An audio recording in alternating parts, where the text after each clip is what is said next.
नमस्कार दोस्तों, मेरा नाम है महेंद्र। क्वांटिटी नहीं क्वालिटी कंटेंट के साथ आपका एक बार फिर से स्वागत है आपके अपने YouTube channel GK tips by Mahendra Bugalia पर। आज के इस सेशन के अंदर अपन ल्यूसेंट जीके बुक का संपूर्ण निचोड़ देखेंगे।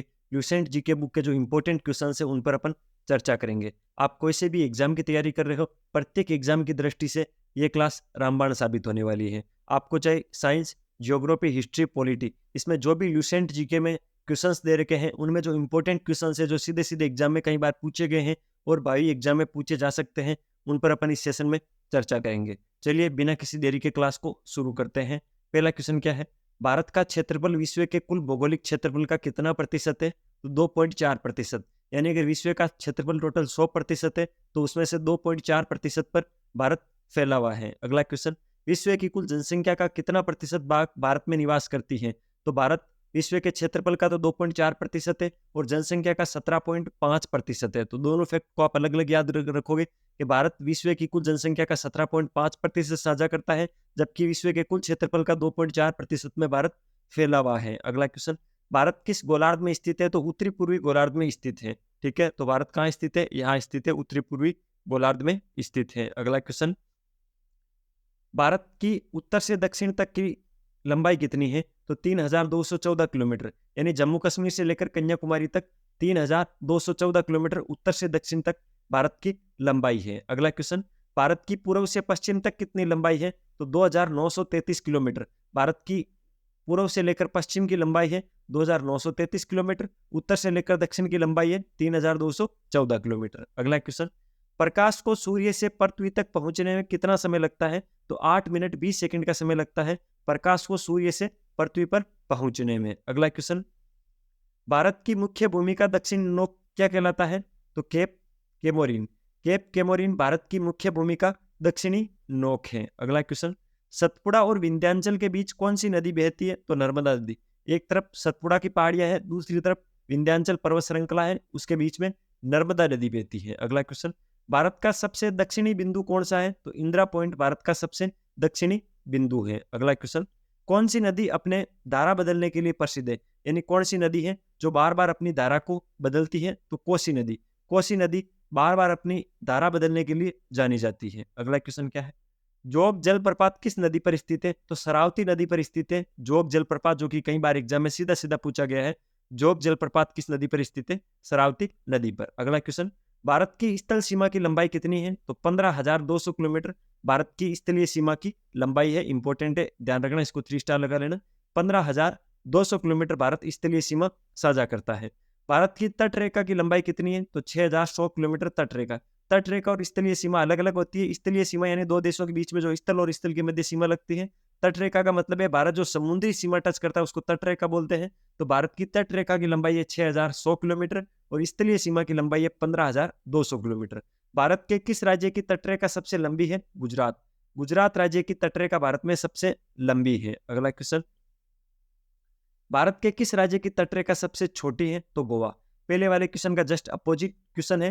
पहले वाला पूछा था कि भारत की सबसे लंबी तटरेखा कौन सा राज्य साझा करता है? तो गुजरात। और सबसे छोटी तटरेखा गोवा राज्य। अगला क्वेश्चन, कौन सी अक्षांश रेखा भारत के मध्य से होकर गुजरती है? तो कर्क रेखा। कर्क रेखा भारत के मध्य से होकर गुजरती है और कर्क रेखा भारत के 8 राज्यों में से गुजरती है। अगला क्वेश्चन, भारत के किस राज्य में विश्व का सबसे बड़ा थोरियम का भंडार मौजूद है? तो केरल राज्य।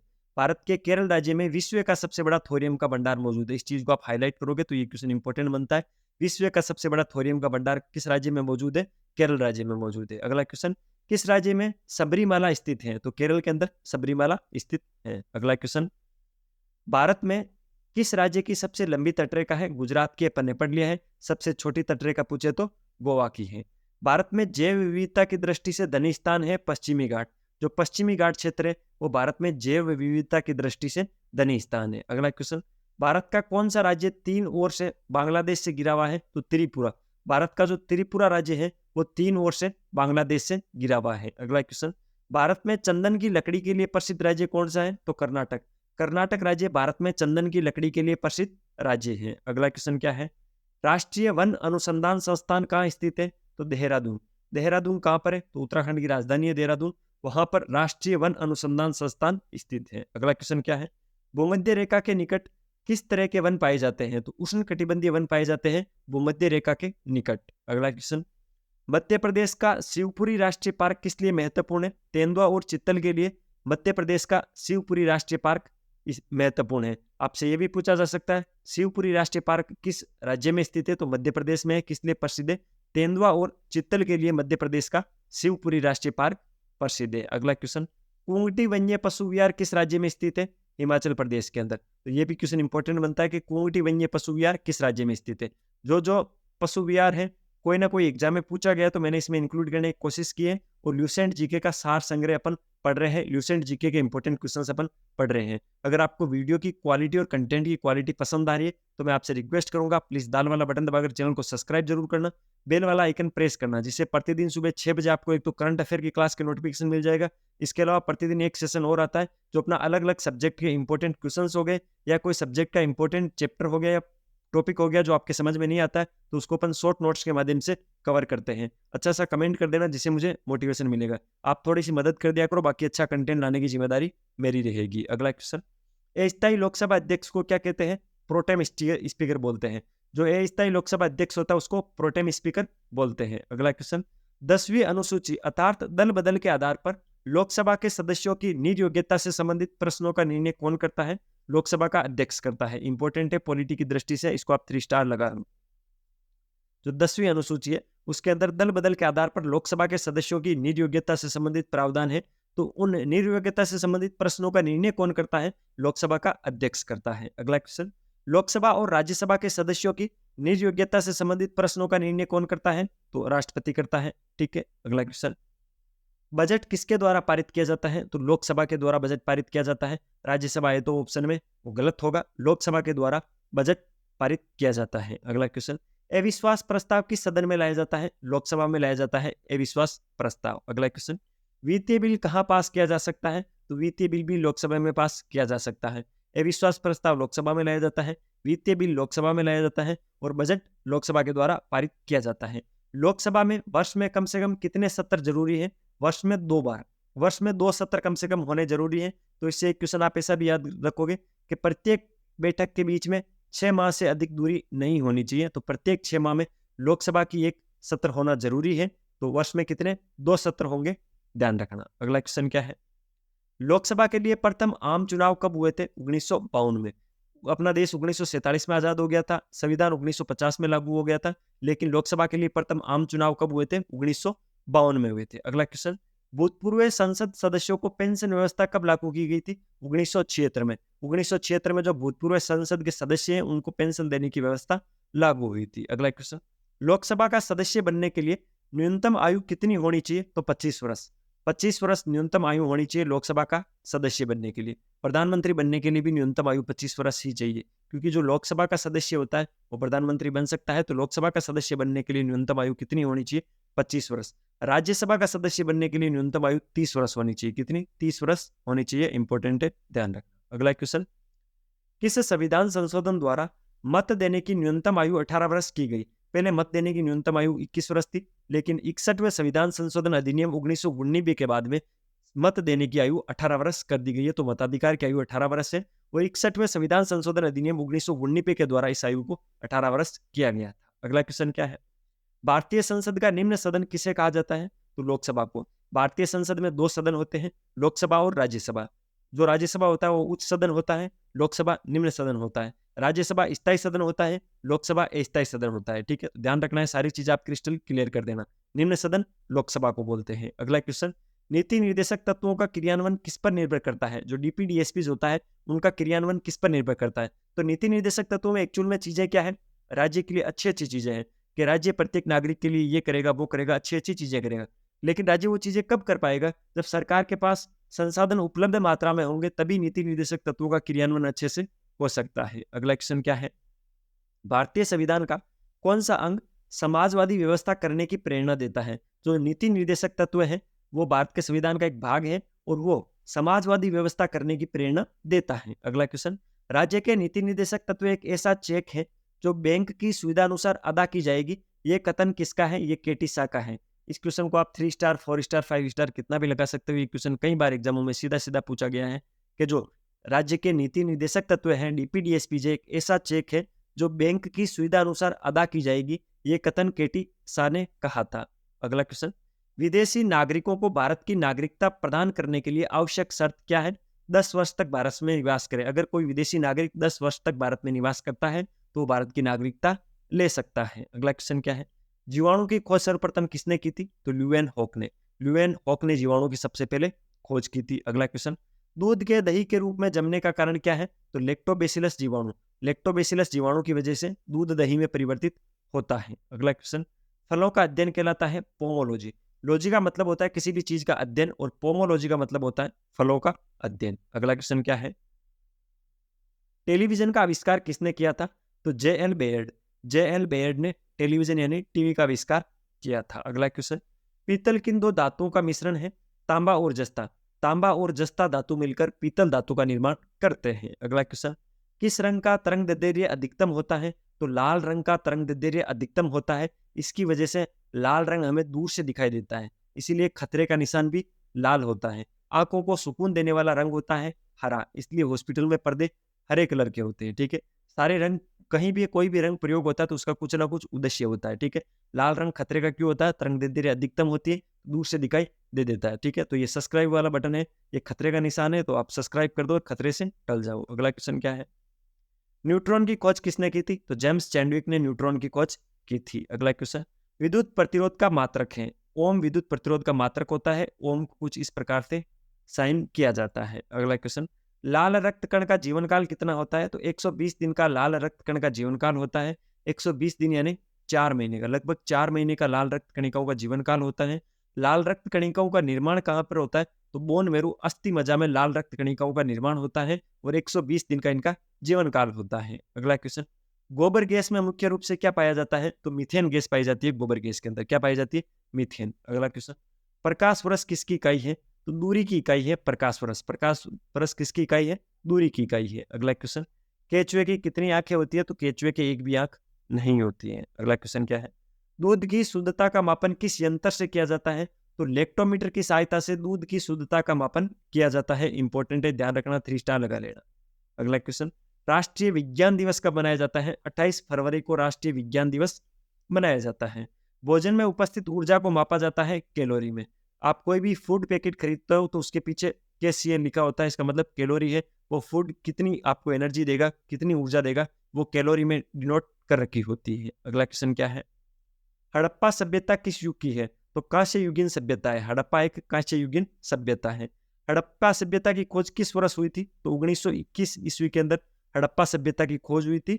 हड़प्पा सभ्यता कांस्य युगीन सभ्यता है। हड़प्पा निवासी किस प्रमुख धातु से अपरिचित थे? तो लोहा। ये क्वेश्चन मैंने क्यों दिया है?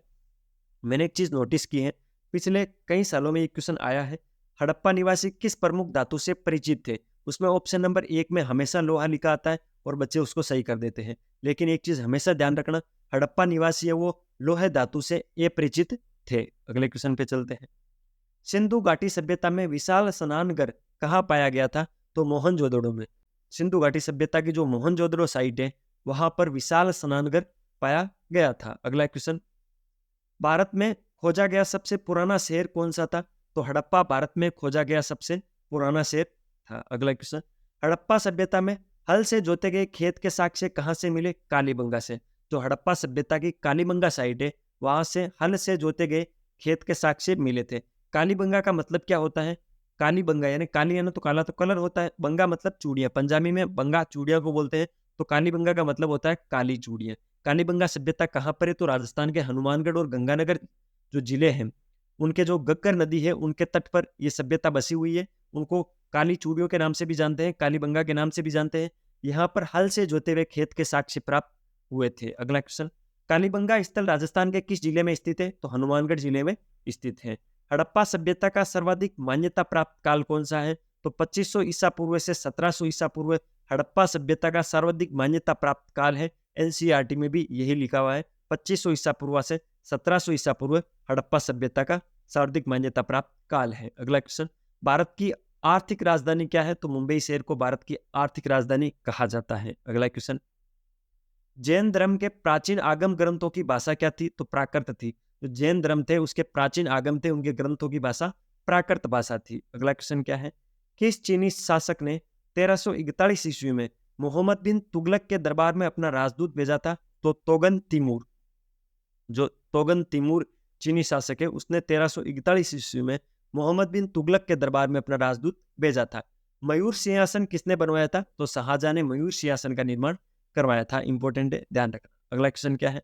भारत का कुल क्षेत्रफल कितना है? तो 32,87,263 वर्ग किलोमीटर भारत का कुल क्षेत्रफल है। अगला क्वेश्चन, भारत की स्थल सीमा से कौन कौन से देश लगे हैं? तो बांग्लादेश, चीन, पाकिस्तान, नेपाल, वर्मा और भूटान, ये भारत के साथ स्थलीय सीमा साझा करते हैं। तो सर एक क्वेश्चन ये भी बनता है कि भारत के साथ जलीय सीमा कौन कौन से देश साझा करते हैं? बिल्कुल बनता है, अगले क्वेश्चन में चर्चा करते हैं। भारत की जल सीमा किन देशों से मिलती है? तो मालदीव, श्रीलंका, बांग्लादेश, म्यांमार और पाकिस्तान, इनसे जलीय सीमा लगती है और ऊपर वाले देशों से स्थलीय सीमा लगती है। दोनों को याद रखोगे। भारत का कुल क्षेत्रफल 32,87,263 वर्ग किलोमीटर है। अगला क्वेश्चन, कर्क रेखा किन राज्यों से होकर गुजरती है? मैंने आपको पहले ही बताया है, कर्क रेखा 8 राज्यों से होकर गुजरती है। कितने? 8 राज्यों से। 8 राज्य कौन कौन से हैं? क्वेश्चन कैसा पूछा जाता है कि कर्क रेखा है वो निम्न में से किस राज्य में से गुजरती है या किस में से नहीं गुजरती है? वो आप तभी कर पाओगे जब किन किन राज्यों से गुजरती है वो आपके नॉलेज में होंगे। तो आप 8 राज्य याद कर लो, कर्क रेखा किन राज्यों से होकर गुजरती है? राजस्थान, गुजरात, मध्य प्रदेश, छत्तीसगढ़, झारखंड, पश्चिम बंगाल, त्रिपुरा और मिजोरम। ठीक है, इन 8 राज्यों से कर्क रेखा गुजरती है। अगला क्वेश्चन, विश्व का सबसे शुष्कतम मरुस्थल है? तो अटाकामा। अटाकामा का मरुस्थल विश्व का सबसे शुष्कतम मरुस्थल है। अगला क्वेश्चन, क्षेत्रफल की दृष्टि से भारत का विश्व में कौन सा स्थान है? 7वां स्थान है। क्षेत्रफल की दृष्टि से विश्व में भारत का 7वां स्थान है। जनसंख्या की दृष्टि से दूसरा है, लेकिन अगर नए डाटा आते तो प्रथम स्थान पर अपन पहुंच गए हैं। वैसे प्रथम स्थान पर चीन है और क्षेत्रफल की दृष्टि से अपन 7वें स्थान पर आते हैं। अगला क्वेश्चन, भारत के दक्षिण पूर्व में कौन सी खाड़ी है? तो बंगाल की खाड़ी है। दक्षिण पूर्व का मतलब दिशाओं का नॉलेज होना जरूरी है। इधर उत्तर दिशा होती है, इधर दक्षिण होती है, इधर पूर्व होती है, इधर पश्चिम होती है। ये हो गया उत्तर पूर्व, ये हो गया दक्षिण पूर्व। तो दक्षिण पूर्व के अंदर पूछा तो यहाँ पर बंगाल की खाड़ी है, बे ऑफ बंगाल है। अगला क्वेश्चन, भारत के दक्षिण में कौन सा महासागर है? तो नीचे आपको पता है श्रीलंका के पास हिंद महासागर है। अगला क्वेश्चन, विश्व का मरुस्थल विहीन महाद्वीप कौन सा है? ऐसा कौन सा महाद्वीप है जहां पर मरुस्थल नहीं है? तो यूरोप। जो यूरोप है वो मरुस्थल के बिना एकमात्र महाद्वीप है जिसमें मरुस्थल नहीं है। अगला क्वेश्चन, पनामा नहर किन 2 महासागरों को जोड़ती है? 3 स्टार लगाओ इस क्वेश्चन को वापस, इसको तो याद करना ही है। सुएज नहर और पनामा नहर, इन दोनों के बारे में क्वेश्चन पूछा जाता है। क्वेश्चन एक ही पूछा जाता है कि ये किन 2 शहरों को जोड़ती है? तो पनामा जो नहर है वो प्रशांत महासागर और अटलांटिक महासागर को जोड़ती है। अटलांटिक महासागर और प्रशांत महासागर को पनामा नहर जोड़ती है, जबकि जो सुएज नहर है वो भूमध्य सागर और लाल सागर को जोड़ती है। तो भूमध्य सागर और लाल सागर को तो सुएज नहर जोड़ती है। पनामा नहर किन 2 महासागरों को जोड़ती है? तो प्रशांत महासागर और अटलांटिक महासागर, इन दोनों महासागरों को पनामा नहर जोड़ती है। अगला क्वेश्चन, भारत का सबसे बड़ा जिला कौन सा है? सबसे बड़ा राज्य नहीं पूछा है। अगर सबसे बड़ा राज्य पूछे तो भारत का सबसे बड़ा राज्य है राजस्थान। सबसे बड़ा जिला कौन सा है? तो कच्छ। कच्छ कहाँ पर पड़ता है? गुजरात में पड़ता है। कच्छ का क्षेत्रफल कितना है? 45,652 वर्ग किलोमीटर मात्र एक जिले का क्षेत्रफल है। तो ये भारत का सबसे बड़ा जिला है। अगला क्वेश्चन क्या है? भारत में मैंग्रोव वनस्पति का सर्वाधिक विस्तार किस राज्य में है? तो पश्चिम बंगाल में। पश्चिम बंगाल में भारत में मैंग्रोव वनस्पति का सर्वाधिक विस्तार है। अगला क्वेश्चन, भारत के किस राज्य में मानसून का आगमन सबसे पहले होता है? तो केरल के तट पर मानसून सबसे पहले पहुंचता है। अगला क्वेश्चन, भारत में सबसे कम वर्षा कहाँ होती है? तो लेह के अंदर भारत में सबसे कम वर्षा होती है, क्योंकि यहाँ पर एनी टाइम बर्फ जमा रहता है। अगला क्वेश्चन, सुएज नहर के दोनों सिरों पर स्थित पतन युग्म है, यानी जो सुएज नहर है उसके जो दोनों सिरे हैं वहां पर कौन से पोर्ट बने हुए हैं? इस क्वेश्चन में ऐसा पूछा गया है। तो एक तरफ तो है पोर्ट सैयद और दूसरी तरफ है पोर्ट सवेज। तो पोर्ट सैयद और पोर्ट सवेज सुएज नहर के दोनों सिरों पर स्थित पतन युग में। अगला क्वेश्चन, समुद्र पृथ्वी की सतह को लगभग कितना प्रतिशत घेरे हुए हैं? तो 71, 71%।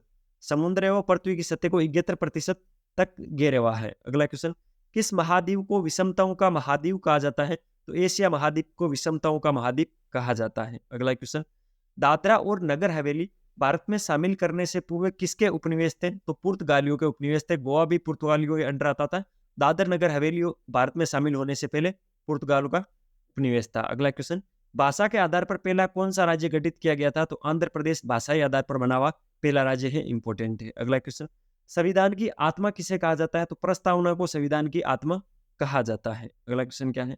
संविधान का रक्षक किसे बनाया गया है? उच्चतम न्यायालय को। उच्चतम न्यायालय को संविधान का रक्षक बनाया गया है। अगला क्वेश्चन क्या है? उपराष्ट्रपति को किसके समान वेतन मिलता है?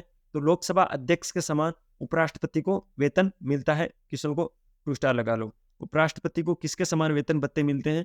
तो लोकसभा के अध्यक्ष के समान वेतन और भत्ते मिलते हैं। उपराष्ट्रपति पद हेतु कम से कम कितनी आयु आवश्यक है? तो 35 वर्ष। आपको अगर उपराष्ट्रपति बनना है तो कम से कम आपकी आयु 35 वर्ष होनी चाहिए। आपसे एक क्वेश्चन पूछता हूं, अभी वर्तमान में भारत के उपराष्ट्रपति को ने कमेंट बॉक्स में जल्दी से बताना। एक चीज मैं आपको और बता देता हूँ, जो उपराष्ट्रपति होता है वो राज्यसभा का अध्यक्ष होता है, ठीक है, सभापति होता है, सॉरी, राज्यसभा का सभापति होता है उपराष्ट्रपति। अगला क्वेश्चन, उपराष्ट्रपति का कार्यकाल कितना होता है? 5 वर्ष का होता है। उपराष्ट्रपति के चुनाव संबंधी विवाद को कौन देखता है? सर्वोच्च न्यायालय देखता है। अगला क्वेश्चन, उपराष्ट्रपति के चुनाव में उम्मीदवार के नामांकन के लिए निर्वाचन मंडल में कम से कम कितने अनुमोदक आवश्यक है? तो 20 अनुमोदक आवश्यक है। अगर उपराष्ट्रपति का चुनाव लड़ना है किसी भी उम्मीदवार को तो नामांकन के लिए निर्वाचन मंडल में कम से कम 20 अनुमोदक होने आवश्यक है। अगला क्वेश्चन क्या है? भारत में लगातार 2 बार उपराष्ट्रपति कौन बने थे? तो सर्वपल्ली राधाकृष्णन भारत में लगातार 2 बार उपराष्ट्रपति बने थे। अगला क्वेश्चन क्या है? प्रधानमंत्री पद से पद त्याग करने वाला पहला व्यक्ति कौन था? तो मोरारजी देसाई। जो मोरारजी देसाई थे वो प्रधानमंत्री पद से पद त्याग करने वाले पहले व्यक्ति थे। अगला क्वेश्चन, सबसे कम उम्र और सबसे अधिक उम्र में भारत के प्रधानमंत्री का पद क्रम से किसने संभाला था? तो सबसे कम उम्र में तो राजीव गांधी ने संभाला था और सबसे अधिक उम्र में मोरारजी देसाई ने संभाला था। इंपॉर्टेंट है, ध्यान रखना। अगला क्वेश्चन क्या है? प्रधानमंत्री पद पर सबसे कम समय के लिए कौन आसीन रहे थे? चौधरी चरण सिंह। चौधरी चरण सिंह की भी जयंती गई है कुछ दिनों पहले। तो प्रधानमंत्री पद पर सबसे कम समय के लिए आसीन कौन रहे हैं? चौधरी चरण सिंह। अगला क्वेश्चन, 2 बार कार्यवाहक प्रधानमंत्री के रूप में किसने कार्य किया है? तो गुलजारीलाल नंदा। गुलजारीलाल नंदा ने 2 बार कार्यवाहक प्रधानमंत्री के रूप में कार्य किया है। अगला क्वेश्चन, किस प्रधानमंत्री की मृत्यु उनके कार्यकाल के दौरान हुई थी? तो जवाहरलाल नेहरू, लाल बहादुर शास्त्री और इंदिरा गांधी। 3 ऐसे प्रधानमंत्री हैं जिनकी मृत्यु उनके कार्यकाल के दौरान हुई थी। कौन कौन है? जवाहरलाल नेहरू, लाल बहादुर शास्त्री और इंदिरा गांधी। अगला क्वेश्चन क्या है? भारतीय संविधान किस दिन लागू हुआ था? तो 26 जनवरी 1950 को गणतंत्र दिवस मनाते हैं इस दिन, और इस दिन भारतीय संविधान पूर्ण रूप से लागू हुआ था। अगला क्वेश्चन, भारत का राष्ट्रपति राज्यसभा में कितने सदस्य मनोनीत कर सकता है? 12 सदस्य मनोनीत कर सकता है। इसको 3 स्टार लगा लो। जो भारत का राष्ट्रपति होता है वो राज्यसभा में 12 सदस्यों का मनोनयन करता है। अगला क्वेश्चन, भारत के प्रथम राष्ट्रपति डॉक्टर राजेंद्र प्रसाद का चुनाव कैसे हुआ था? संविधान सभा के द्वारा हुआ था। तो भारत में प्रथम जो राष्ट्रपति थे डॉक्टर राजेंद्र प्रसाद, उनका चुनाव संविधान सभा के द्वारा हुआ था। अगला क्वेश्चन क्या है? अधिक ऊंचाई पर मानव शरीर में लाल रक्त कणिकाओं की संख्या बढ़ती है। जैसे जैसे अपन ऊंचाई पे जाते हैं वैसे वैसे लाल रक्त कणिकाओं की संख्या बढ़ती जाती है। अगला क्वेश्चन, इंसुलिन क्या है? इंसुलिन एक प्रकार का हार्मोन है जो मधुमेह रोग के लिए जिम्मेदार होता है। मानव का जो अग्नाशय है उसकी जो बीटा कोशिका है वहां से ये स्त्रावित होता है। तो ये सारी चीज आप ध्यान रखोगे। कंडरा किस किस को जोड़ती है? तो पेशी को हड्डी से जोड़ने का कार्य कंडरा करती है। टेंडन जो होती है वो पेशी को हड्डी से जोड़ती है। अगला क्वेश्चन क्या है? किस कोशिका से इंसुलिन स्त्रावित होता है? बीटा कोशिका से। बीटा कोशिकाएं कहाँ की बीटा कोशिकाएं? अग्नाशय की बीटा कोशिकाएं से। जो अग्नाशय की बीटा कोशिकाएं होती है वहां से इंसुलिन हार्मोन स्त्रावित होता है। अगला क्वेश्चन, कौन सा हार्मोन लड़ो हार्मोन के नाम से जाना जाता है? Adrenaline hormone. जो एड्रिनलिन हार्मोन होता है वो लड़ो हार्मोन के नाम से जाना जाता है। अगला क्वेश्चन, गाय और भैंस के थनों में दूध उतारने के लिए किस हार्मोन की सुई लगाई जाती है? ऑक्सीटोसिन हार्मोन की सुई लगाई जाती है गाय और भैंस के थनों में दूध को उतारने के लिए। अगला क्वेश्चन क्या है? मानव का मस्तिष्क लगभग कितने ग्राम का होता है? तो 1350 ग्राम। 1350 ग्राम का मानव मस्तिष्क होता है। अगला क्वेश्चन, मानव त्वचा को रंग देने वाला वर्णक कौन सा है? किसी की त्वचा सफेद होती है, किसी की हल्की भूरी होती है, किसी की काली होती है। तो ये किसके द्वारा निर्धारित होता है? तो मेलानिन वर्णन। मेलानिन जो वर्णक होता है उसके द्वारा मानव त्वचा के रंग का निर्धारण होता है। अगला क्वेश्चन, मानव शरीर का सामान्य तापमान कितना होता है? तो 37 डिग्री सेंटीग्रेड या 98.6 डिग्री फ़ारेनहाइट मानव शरीर का सामान्य तापमान होता है। अगला क्वेश्चन क्या है? रुधिर के प्लाज्मा में किसके द्वारा एंटीबॉडी निर्मित होती है? तो लिम्फोसाइट के द्वारा। रुधिर के प्लाज्मा में लिम्फोसाइट के द्वारा एंटीबॉडी का निर्माण होता है। अगला क्वेश्चन, मानव में शरीर के किस भाग में शुक्राणु डिंबम को निषेचित करते हैं? यानी अंडाणु और शुक्राणु किस जगह पर मिलते हैं? तो डिंब वाहिनी, जो फेलोपियन ट्यूब है, डिंब वाहिनी है, वहां पर निषेचन की क्रिया होती है, वहां पर अंडाणु और शुक्राणु आपस में मिलते हैं। अगला क्वेश्चन, शाही जल के नाम से किसे जाना जाता है? तो एक्वा रेजिया को शाही जल के नाम से जाना जाता है। एक्वा रेजिया का आणविक सूत्र क्या है? HNO3 + 3HCl। HNO3 + 3HCl शाही जल या एक्वा रेजिया इसको बोलते हैं। अगला क्वेश्चन क्या है? पीएच स्केल का उदासीन मान कितना होता है? तो 7 के बराबर पीएच स्केल का उदासीन मान होता है। इसका मतलब क्या होता है? एक पीएच स्केल होती है जिसके मध्य में 7 अंकित होता है। कितना? 7। अगर किसी चीज का मान 7 आता है तो उदासीन है, 7 से अगर अधिक आता है तो वो क्षारीय है, 7 से कम आता है तो अम्लीय है। 7 से जितना कम आएगा उतना ही प्रबल अम्लीय है, 7 से जितना अधिक आएगा उतना ही प्रबल क्षारीय है। अगला क्वेश्चन, कौन सा रक्त वर्ग सार्वत्रिक दाता है, यूनिवर्सल डोनर है? तो ब्लड ग्रुप ओ। इसका मतलब क्या हुआ? तो जिसका ब्लड ग्रुप ओ है वो किसी को भी ब्लड डोनेट कर सकता है, सार्वत्रिक दाता है, यूनिवर्सल डोनर है। इसका जस्ट अपोजिट क्या बनता है? कौन सा रक्त समूह सर्वग्राही रक्त समूह होता है? तो AB। जो AB ब्लड ग्रुप है वो सर्वग्राही रक्त समूह होता है। अगला क्वेश्चन क्या है? दिल्ली के सुल्तानों में ऐसा कौन सा था जिसने योग्यता के आधार पर पद देना प्रारंभ किया था? तो मोहम्मद बिन तुगलक। मोहम्मद बिन तुगलक दिल्ली के सुल्तानों में एक ऐसा सुल्तान था जिसने योग्यता के आधार पर पद देना प्रारंभ किया था। इंपॉर्टेंट है, ध्यान रखना। अगला क्वेश्चन, मोहम्मद बिन तुगलक ने अपनी राजधानी कहाँ स्थानांतरित की थी? दौलताबाद। दौलताबाद में मोहम्मद बिन तुगलक ने अपनी राजधानी स्थानांतरित की थी। अगला क्वेश्चन, कृषि के विकास के लिए मोहम्मद बिन तुगलक ने किस विभाग की स्थापना की थी? तो दीवान ए कोही। दीवान ए कोही की स्थापना की थी कृषि के विकास के लिए मोहम्मद बिन तुगलक ने। अगला क्वेश्चन क्या है? महावीर ने जैन धर्म के सिद्धांतों में कौन सा सिद्धांत जोड़ा था? तो ब्रह्मचर्य का सिद्धांत जोड़ा था महावीर ने जैन धर्म के सिद्धांतों में। अगला क्वेश्चन क्या है? महावीर के निर्वाण के बाद जैन संघ का अगला अध्यक्ष कौन बना था? सुद्रमन जो था वो महावीर के निर्वाण के बाद जैन संघ का अगला अध्यक्ष बना था। अगला क्वेश्चन, वैदिक काल में यव किसे कहा जाता था? तो जो होते थे। अब जो आप सब जानते हो जो क्या होती है, जो की फसल होती है गेहूं की तरह, जो को वैदिक काल में यव बोला जाता था। क्या बोला जाता था? यव बोला जाता था। इंपॉर्टेंट है, ध्यान रखना। अगला क्वेश्चन क्या है? बौद्ध धर्म के प्रवर्तक गौतम बुद्ध का जन्म कब और कहाँ हुआ था? तो 563 ईसा पूर्व लुम्बिनी में बौद्ध धर्म के प्रवर्तक गौतम बुद्ध का जन्म हुआ था। अगला क्वेश्चन, शाक्य राजवंश के लिए किस राजकुमार ने एक महान धर्म की स्थापना की थी? तो सिद्धार्थ ने। अगला क्वेश्चन, आर्यों का प्रारंभिक जीवन किस पर निर्भर करता था? आर्यों का जो प्रारंभिक जीवन है वो पशुचारण पर निर्भर करता था। अगला क्वेश्चन, चित्रित दूसर मर्द बाण का संबंध किस काल से है? तो वैदिक सभ्यता से है।